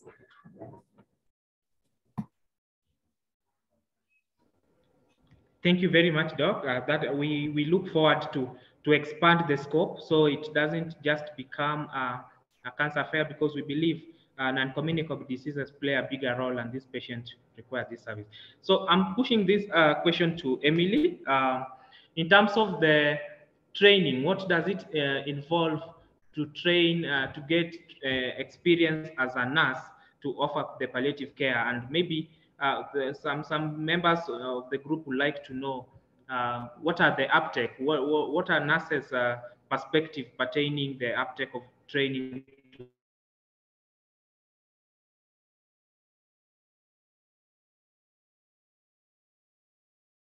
For one to do palliative nursing, you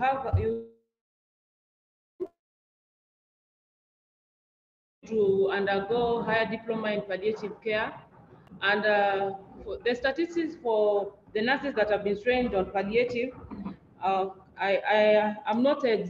can't say the exact figure, but I know the uptake is low because as it goes, many people relate palliative with death or people who are almost dying.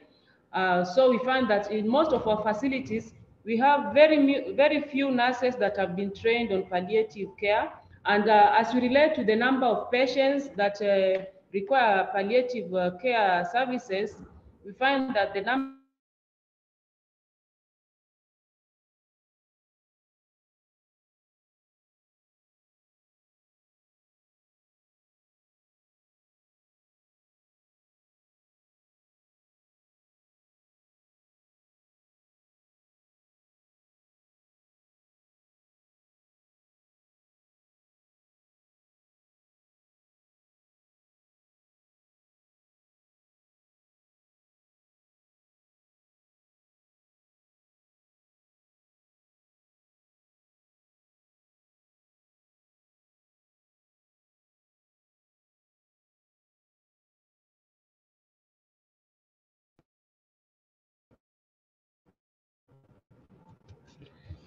All right.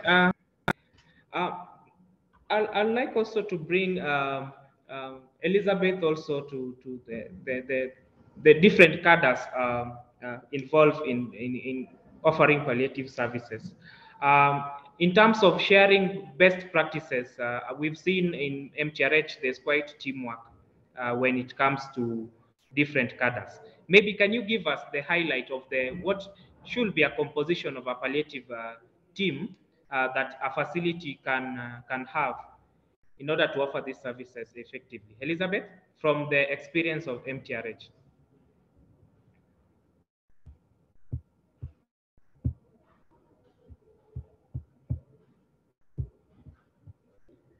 Elizabeth, are you able to hear my question?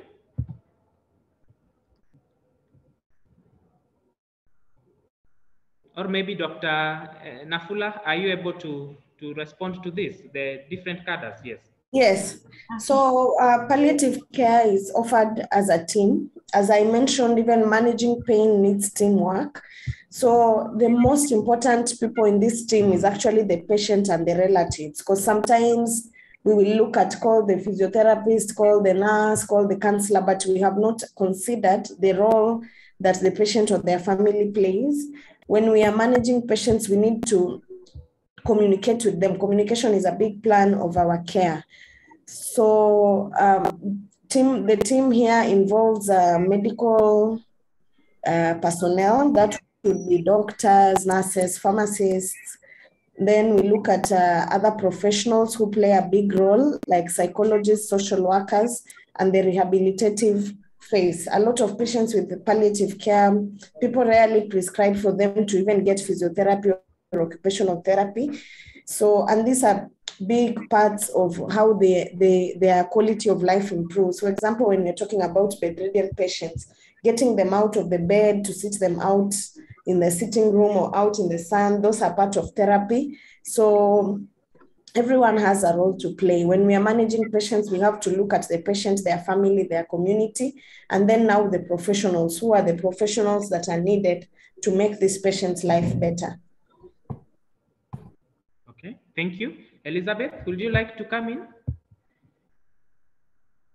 Okay, thank you. I totally agree with Dr. Nafula.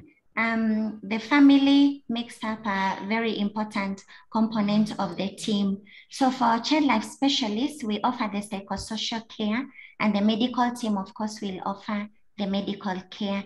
So this enhances the total, the whole, the whole aspect of that child. Allow me to use this example. For instance, when Dr. Nafula comes to talk to a particular child, she will talk to the mother or father and ask the child, maybe how did the child sleep, or how much pain are they experiencing?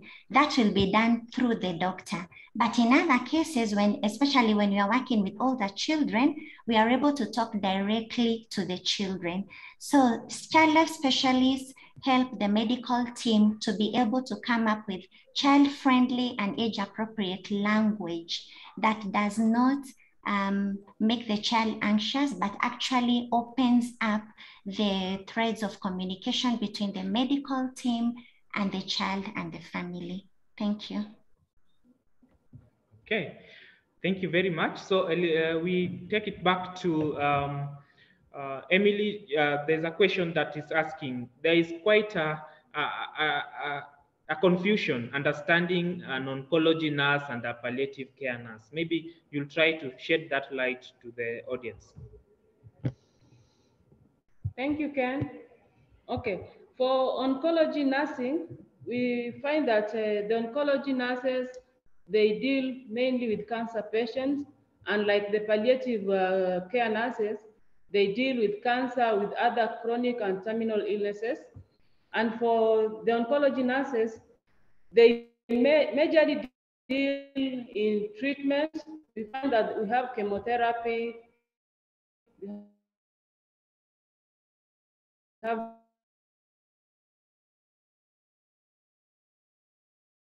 the radiotherapy, we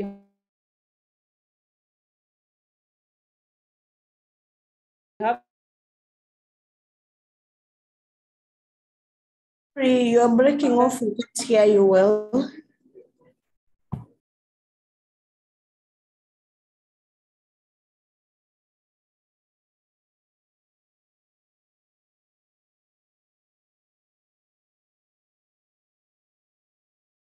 Surgery for these patients.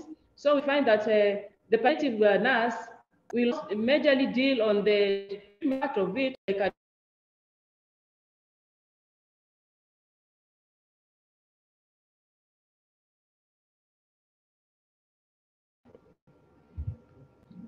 Yes, Emily, can you repeat again? Because I know we had we understand there's a network breakage.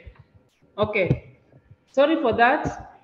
The oncology nurse majorly deal with the cancer, and like palliative nurse, they're involved with cancer, with other terminal and chronic diseases. And in oncology, the nurses are involved like in administering treatment. We have chemotherapy and like palliative. So the main difference with oncology and palliative is the treatment and also disease, because oncology, they mainly deal with cancer, and like palliative. Thank you.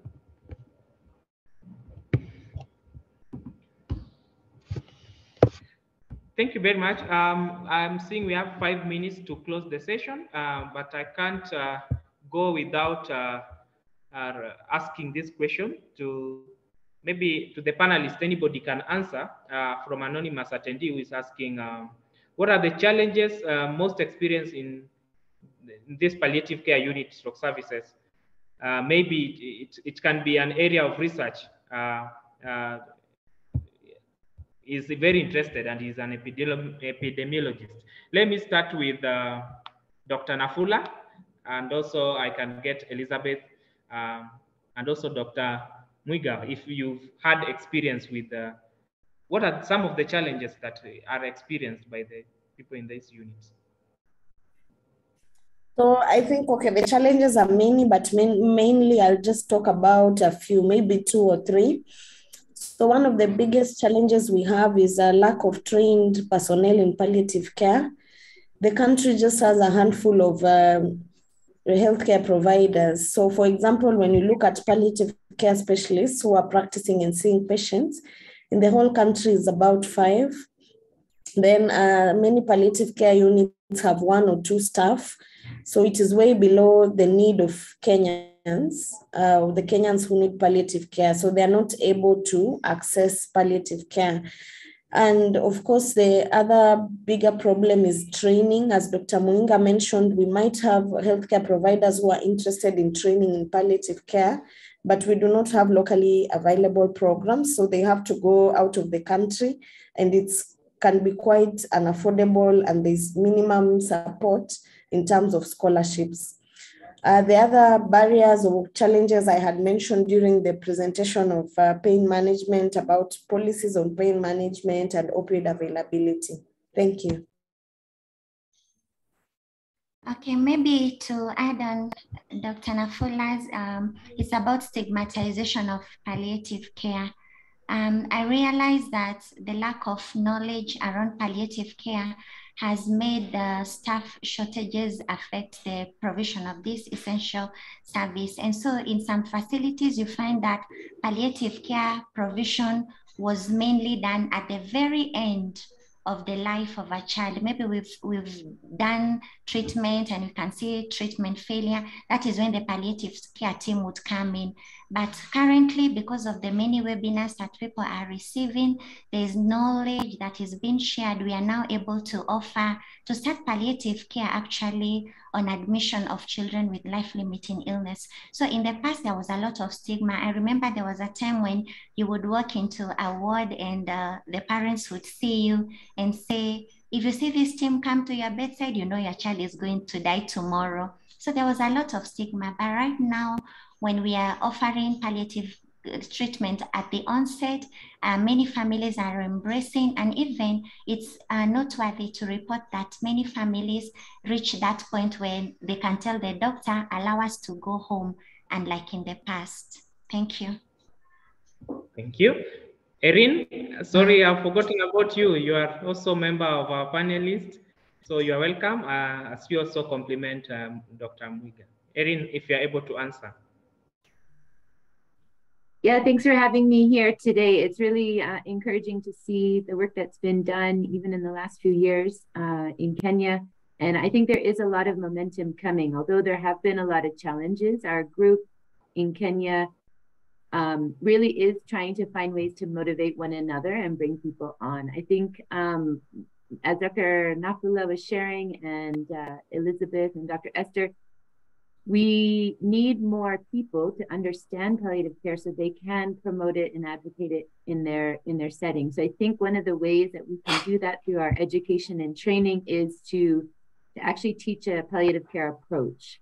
So that, of course, we will need specialists, especially in urban settings and also at the county level. But I think it's really important that we try and push the palliative care approach for many of our colleagues that will come into contact with people who have life-limiting illnesses or serious health-related suffering. I think it's important for us who have a responsibility as medical professionals to promote that as well. So just ensuring that our clinicians and our colleagues have the idea of what palliative care is and are able to incorporate things such as symptom management and pain control and good communication skills with families, I think would go a really long way in Kenya. But I'm really excited to be part of this group and to be promoting palliative care today. So thanks, everyone. Thank you, Erin. We are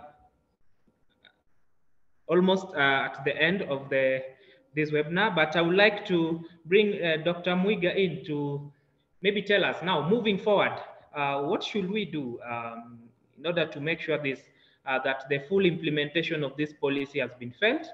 And also maybe you touch on the issues to do with do NHIF services also cater for the palliative clients? And maybe in terms of universal health coverage, the facilities in the periphery, how will we be able to make sure that also they get capacity built so that also the palliative care can be felt in those areas.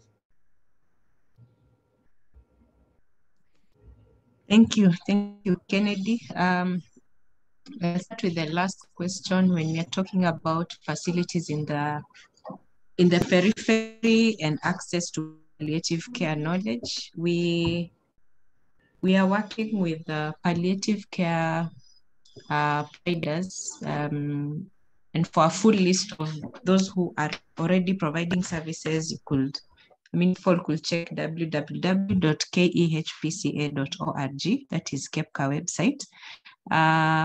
So working with those who are already in practice, to have sensitization or awareness or training sessions with health workers from periphery facilities, because you realize palliative care has to be culturally sensitive. And Dr. Nafula talked about how her community would view, for example, aspects to do with pain or death in a different way from my community, for example. So having localized or county-based sensitization sessions done by the people on the ground, and also working with the community health assistants and community health volunteers, because they're the ones who will eventually support patients and families within their communities or within their homes. The issue about financing and NHIF access, we have palliative care units within government, private, mission, as well as community-based organizations. And I know if you are admitted in those facilities, NHIF does cover for aspects of your care, medications, of course, with their limits. And remember, we said palliative care is applicable across diseases. So it's not just for cancer care. So it's wider than that. So if you think about someone receiving dialysis, you're already palliating your patient or trying to improve their symptoms at that point. Pain relief. But the biggest challenge we have currently is like home-based care is not really paid for, and it supports level, not really community care, but care within the facility. So palliative care can be provided in the homes. So, and it's important to have that discussion around how do we pay for like a home visit. Someone does not necessarily have to come to the hospital, but the hospital team can come to the patient at home so that they're served in an area or in a comfortable location. So that is still in discussion. And I know I've seen some private insurances offering options of like they can pay for home-based care for a total of 30 days in a year. So there's some progress going on, but there's also room for improvement on the same. In terms of the policy implementation, I know most of us are health workers, and as Erin says, if we're able to understand what palliative care is and champion for it wherever we are, it improves the awareness among our colleagues, among the patients we serve, and also having patients as their own voices. So if someone has benefited from palliative care or has seen the benefit of palliative care, are we able to harness what they know so that they do like patient-led awareness sessions? So if I'm talking to someone who is who has the same issues as I do, it's easier for me to listen. So also working with patient advocates, that's a key component of implementation of this policy. But the biggest thing, if we're able to do away with the misconceptions around palliative care is end of life, palliative care is only for cancer, palliative care means that you're dying, we'd be at a better place. So we have a role as health workers in terms of championing the needs of our patients and not looking at your patient as just a diagnosis, but a person who has various needs that need to be addressed.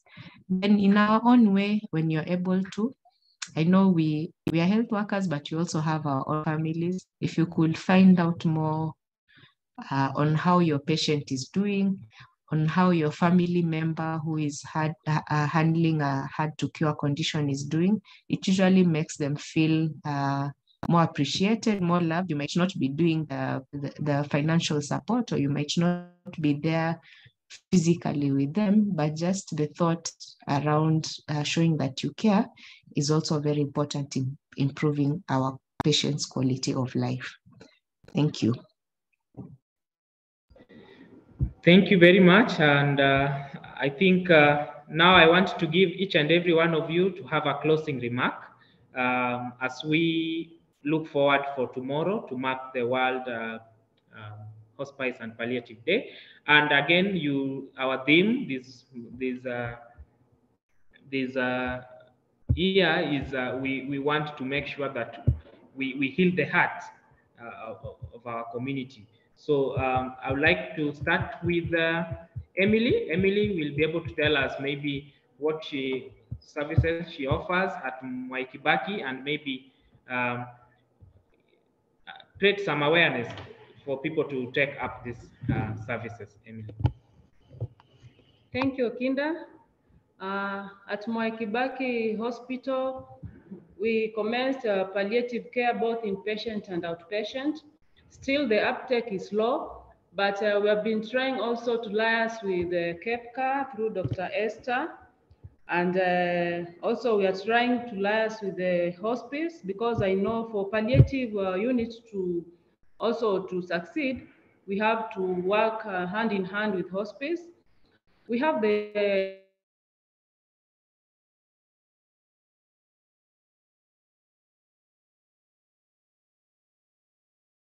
outpatient clinic, which runs from Monday to Friday. And also we have our patients we continue creating awareness, because we find that the facility is still new, and also the service is new. And many of the community around, still the awareness of palliative, we found that still the information now part of the community is still low.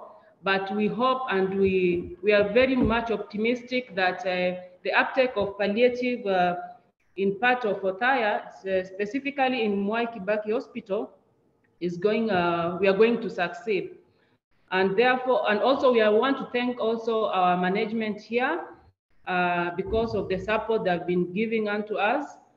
Because also we have been trying to see the ways that we can continue in creating awareness. Like we are doing the support group. We started support group because we know that through such events, we'll be able to sell our palliative unit or the services that we are providing here in Mwai Kibaki Hospital. And also for our staffs, we are continue creating awareness to our staffs, because I know in many institutions, there's lack of knowledge, despite knowing what palliative is, but now there's that knowledge of the services being, knowledge deficiency of the services that a palliative nurse offers. So for Mwai Kibaki Hospital, we have seen that there's an increase in the number of patients and that partaking the palliative care services compared to the time that we started.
Okay, thank you, Emily, for that. I hope you are clear enough. Elizabeth, you are parting shot as we mark tomorrow's event. Okay, thank you very much for this opportunity. Tomorrow, as we mark the World Hospices and Palliative Care Day, maybe my take-home message would be, let's listen to the children, let's give them love, let's add life to their lives. It doesn't matter how old or how sick a child is, you can provide palliative care from that point where you are. It doesn't matter whether you have child life experience, palliative care experience, you can go down on your level, on your knees, and offer palliative care. Make sure that these children have quality of life, they are happy, they can smile, and that each and every day means something to them. Child life has really changed the way pediatric care is offered at MTRH. When you come into the wards, you'll hear the laughter and the joy from the children. By offering opportunity for play, we get an opportunity to listen and to understand what these children are going through. And they actually give us a lot of information that once we share with the medical team becomes a goal of care for the families. So let's add life. Tomorrow we are going to celebrate, we are going to have a fun day with the children at the Eldoret Hospice. And for sure, it's going to add life into the life of these children. Thank you very much. Thank you. Erin, your parting shot as we look forward for tomorrow. Yeah, just to build on Elizabeth, I think if there are initiatives that you hear of at your workplace, or if there are patients that you think could benefit from it, please reach out to us if you don't feel equipped. There is a growing number of people in Kenya that are really passionate about palliative care, and we have resources. So don't be isolated, don't be alone, and we're here to support one another together.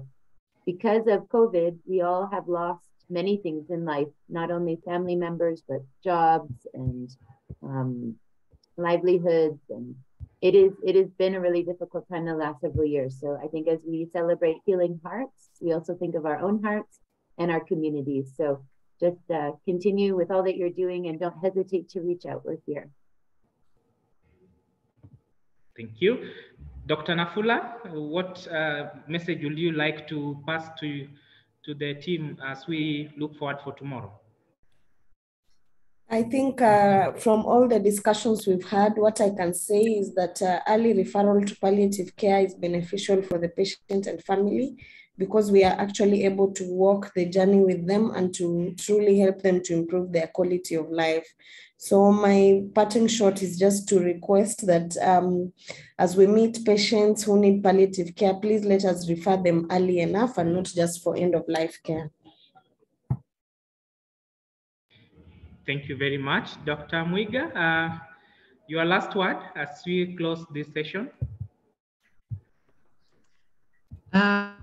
Thanks for the opportunity, and to remind us, if we could all prioritize palliative care and embrace it where we are. Remember, it can be provided different settings, whether in the humanitarian situations, the hospital, in the home, for adults and children, and provided for different conditions. So even as we think of early referral and building our communication aspects with patients and families, ultimately looking at building compassionate communities, even as we continue to heal those who may be suffering around us.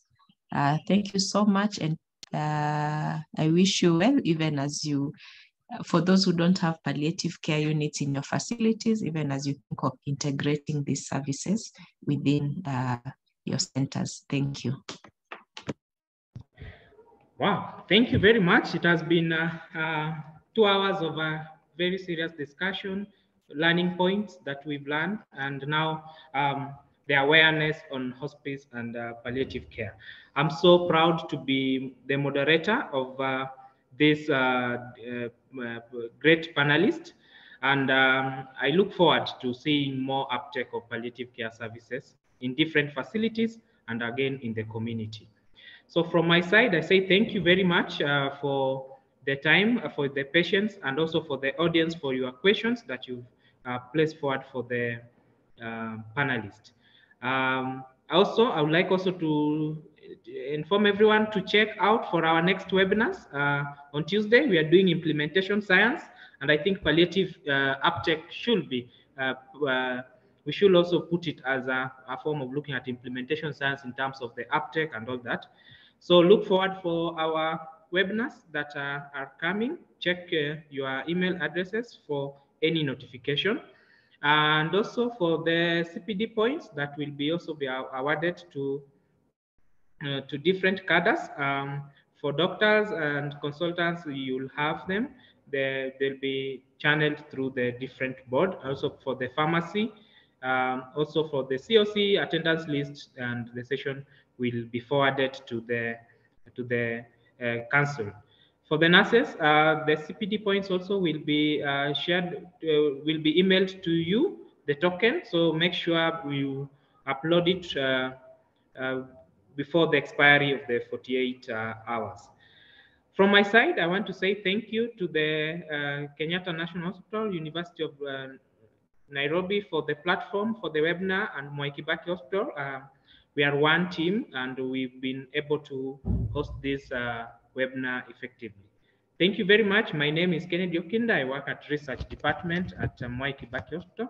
Look forward for our next session. Have a lovely, wonderful.